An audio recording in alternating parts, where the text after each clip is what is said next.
This is some legendary type stuff right here. I pulled up to the office, bro. It's the whole bar. Yes, sir. The Mile High City. Come on in. Sheesh. I like the branding too. All right, y'all gonna see my YouTube video go up later. This is gonna be in the video for today. So this is why the video went up late, ladies and gentlemen, but y'all be seeing this in the future. Sheesh. Setup is insane. We got a shout out to you. She's going crazy back here. Thanks.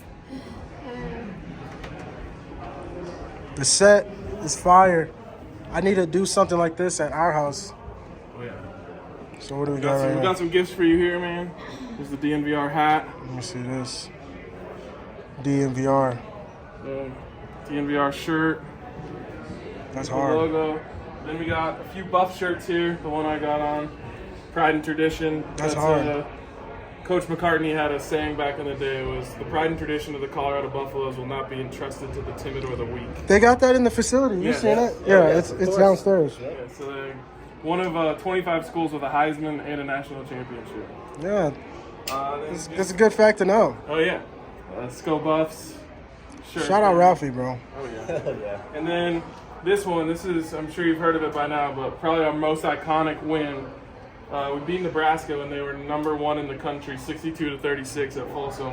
Okay. And on ESPN, they panned over to a kid who was crying in the stands. So Was that you? no, it kind of does look like. I was crying tears of joy. This was the Nebraska man crying tears of sadness, and we made a shirt out of it. But yeah, man, we gotta get you hooked up. Thank you, bro. So first of all, We're at the Ralphie's secret location. We found her. Just kidding. I'm not gonna put that out. They're gonna be like, "That's not funny. That's not a joke." so this is where we run merch out of. As you can see. Can y'all help me get in contact with some manufacturers for my merch? Yes. Like when I hit 100,000, I want to be able to offer them some type of way to support. This is hard. So yeah, we got a fuck ton of merch. This is hard. Yeah, so we do it for all the teams in Colorado, and then we also have branches in Phoenix and Chicago. How do y'all handle the licensing with this? It depends. Or would you rather? I mean, it just depends. Some players we do direct deals with. No, because this looks like actually legit. Y'all got a lot of stuff for it to be on license. It has to be legit. Yeah, so a lot of it is like, I'm trying to find a good one to show. So like, sadly he got traded, but like, we did this shirt with Bones Highland when he was on the Nuggets. Like we did a deal with him directly. He actually got That's cool. a burger in the bar too. We called it the Bones Burger. So yeah, it just kind of a case-to-case basis. We did this one with Justin Simmons of the Broncos. That was like a direct licensing thing. That's hard. So yeah, we do Chicago and Phoenix, where we do the same kind of stuff out of those two cities.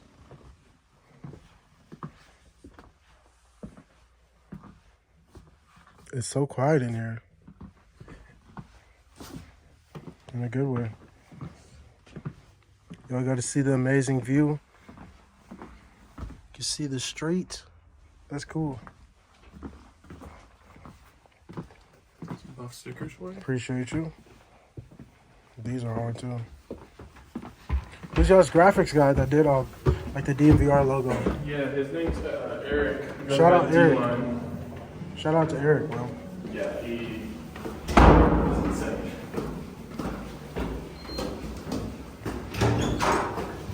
And this is just like our standard office. Second studio's down there on the left. I'll let you lead the way because I don't know where I'm going. This is just an office, and then over here is what we call Studio B. It's a little bit of a mess right now, not being utilized much. 18 minis. For like smaller, like 2-man interviews or stuff like that, we use this spot a lot. Or if we have overlap. This is cool.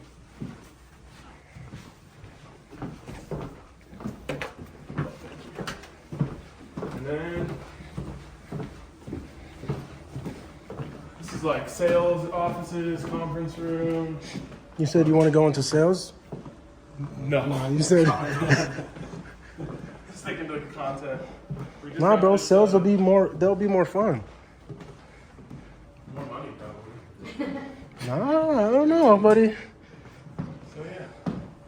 Oh, this is actually cool.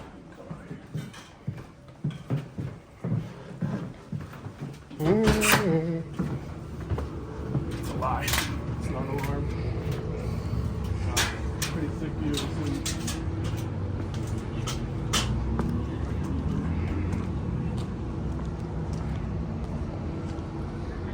This is cool. We're actually thinking of. Y'all got to do something out here. Yeah, I was gonna say we're thinking of one day turning this into a rooftop for the barn. You should. Never been out here. You never been out here? I only started working here in August, bro. You got to Right explore before this the place. wave. Yeah. So you're talking about the origins of... Yeah, so when Brandon came to me, I was actually 2 weeks before I graduated from CU. CU alum in the building. Yes, sir. And he essentially was working at a radio station and was saying like, hey, like we need to up our digital presence, like blah, blah, blah, you know, digital wave's coming and let me head it up. And he said no. So he's like, fine, I'll do it myself. So he came to me and was like, hey man, I want to start this digital media network. I feel like Denver sports fans aren't served as well as they could be. It's all Broncos all the time. No one else ever gets any shine. You want to start this thing with me? So we started it. Originally, it was very written content heavy. Okay. And like I mentioned when we were on the podcast, like we started doing podcasts and realizing that this connects with people a whole other way. Yeah. Then we started doing daily podcasts and realized that connects with people on a whole other level.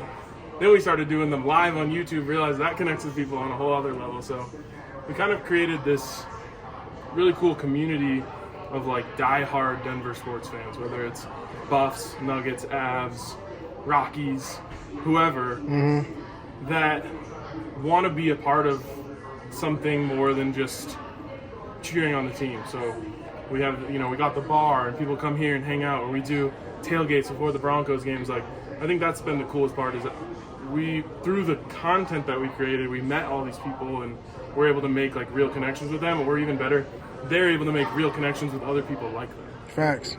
So my dad, actually, he owns a multimedia company. So I was always around cameras growing up. But as a kid, when you're around something, you feel like you're forced to do it. So you're not going to want to do it, right? But fast forward, college comes, it's like, hey, I'm not playing basketball anymore. Who are you as a person? So you start to, you know, just try to find ways to express yourself how you would before as an athlete.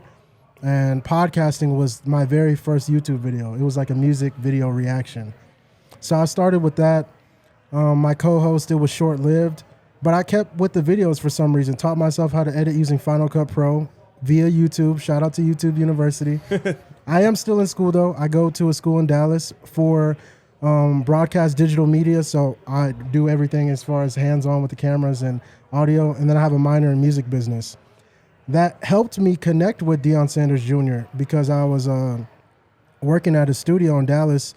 Darren Woodson, he's a former Cowboy. His son owns a studio, so me and him were in business together as far as getting talent into the studio. And one of my first interviews, I knew I wanted Junior because I'd done an interview with him previously.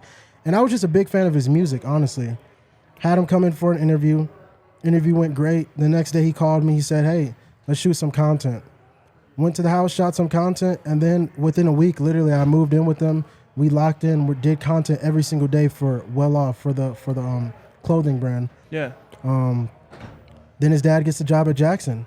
Now our agenda switches. It's like how can we support what Coach Prime is doing? Because that's kind of how everything goes. When someone has something going on, it's like all hands on deck. Yeah.